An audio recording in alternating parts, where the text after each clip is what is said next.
How many of you have heard of the phrase, it's not what you say, it's how you say it? Do you remember the person who told that to you? Tell them they lied. Repeat after me. What you say is just as important as how you say it. Your turn. What you say is just as important as how you say it. And that is called strategic communications. And strategic communications is probably the very thing you've been needing this entire time to help you get what you need out of life. See, most people stop going after the bigger things that they want in life simply because, well, they're just not getting it. But what they don't realize is that they're causing some sort of resistance in the way that they're communicating that's helping them not get what they want out of life. How many of you have been in the situation where no matter how much you talk and tell someone your viewpoint, they're just not getting it, right? No matter how much you change your approach and your delivery, they're just not understanding your viewpoint, whether that's to a family member, whether that's to your spouse, whether that's to your boss, they're just not getting it. I think we've all experienced that type of frustration. Today, I'm going to give you the tools to strategically communicate through all of those issues and combat that resistance. And I'm going to do that first by taking you through two parallel situations. Very real situations to me. One personal and one professional. Starting with professional. So I started my career in communications a few years ago, starting with news writing and reporting, then going on to advertising specialist, then landing a job as a communications specialist. In my communications specialist role, I was able to do things such as email marketing, mission-driven partnerships, writing speeches for the CEO, things of that nature.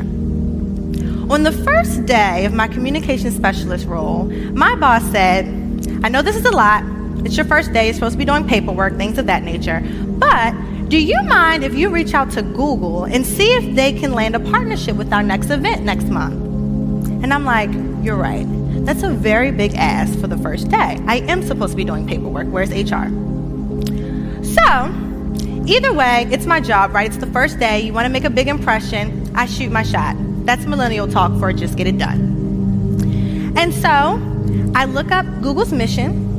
I figure out what they're interested in, the type of partnerships that they're interested in.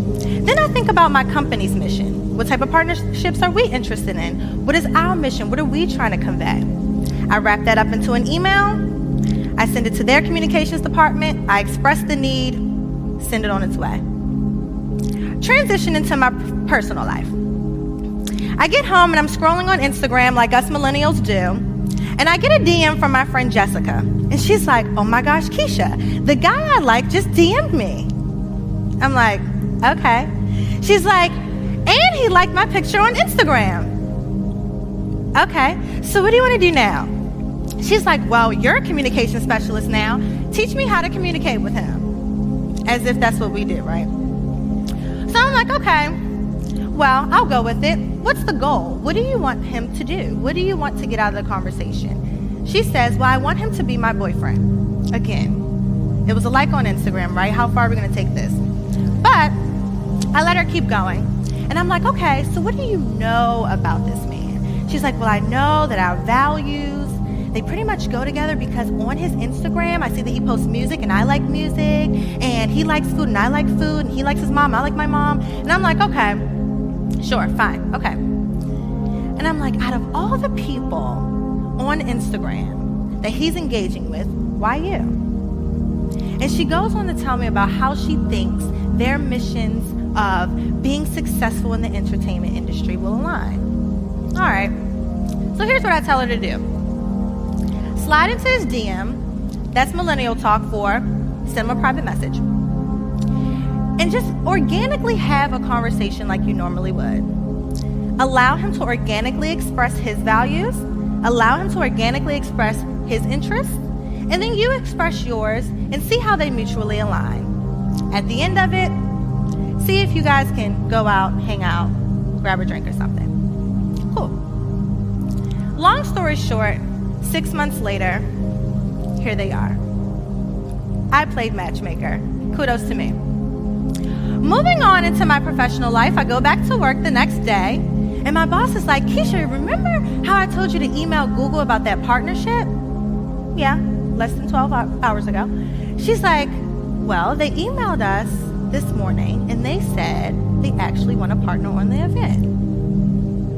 And it was at that very moment that I realized I need a raise. But it was also at that moment that I realized I just strategically communicated into very different scenarios using the same exact method. And that method is what I'm going to share with you today. Now let's take a step back. What does strategic communications really mean? How many of you have taken a strategic communications class or a communications course by a show of hands? Great. So what you probably learned is something along the lines of strategic communications is communicating the best message through the right channels, measured against well-considered organizational communication-specific goals. Great, right? But through my two scenarios, what you can probably see is that strategic communications is simply communicating with purpose while showcasing value in order to achieve a goal. And at the heart of it all, strategic communications helps you evoke specific responses out of your target audience, whether that be a spouse, a love interest, your boss. And in those responses, it helps you get what you want out of the situation as well. Now, you can also be thinking, is she teaching us how to manipulate people? Maybe. But not really, because strategic communications creates mutually beneficial situations. Strategic communications allows both parties to feel like they're getting what they want out of the deal. Okay? So, if you were paying attention, here's what I did in both scenarios to help them get what they want out of the situation. Number one, I identified the goal. In the professional situation, the goal was to land the partnership with Google. In the personal situation, the goal was to land the boyfriend. Step 2, understand your audience. In the professional situation, I researched everything about Google to understand what type of partnerships they like to align with. In the personal situation, I was able to allow Jessica to go into his Instagram and say, what does he like to do? Understand what his values are. Step 3, communicate the value. Communicating the value in the partnership with Google looked like helping them understand what they get out of a partnership with us.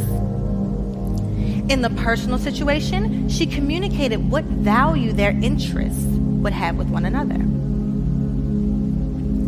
And step 4, express the need. In both situations, I was able to use the value that they both shared to express the need that they both want.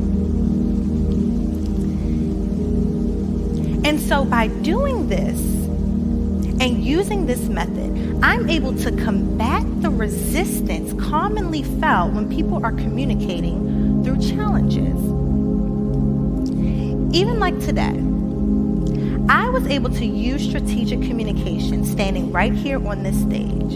And not because I was able to memorize my lines on here in speech, and not because I was able to put together this presentation, but because I took you through those same 4 steps standing right here. Number 1, I identified the goal, which was to get you guys to understand what strategic communications really was. 2, I took the time to understand my audience by asking you guys 2 questions to help me know who was in the room today. Step 3, I communicated the value of what strategic communications can do in your life. And step 4, I expressed the need for why you need strategic communications. And see, usually the reason why people are faced with a lot of resistance in the way that they're communicating is because they're skipping these 4 steps, or at least one of them. For example, if you don't identify the goal, you'll be speaking without purpose. You ever had those conversations where you realize it started off one way and it ended another, and you're trying to figure out how you even got there? Didn't identify the goal. Step 2. Step 3. I was able to communicate the value and then express the need here on this stage. Why do you need strategic communications? Why this is going to help you in your life and how you can combat that resistance. So at the heart of it all, realize it's not what you say. What you say is just as important as how you say it. Thank you.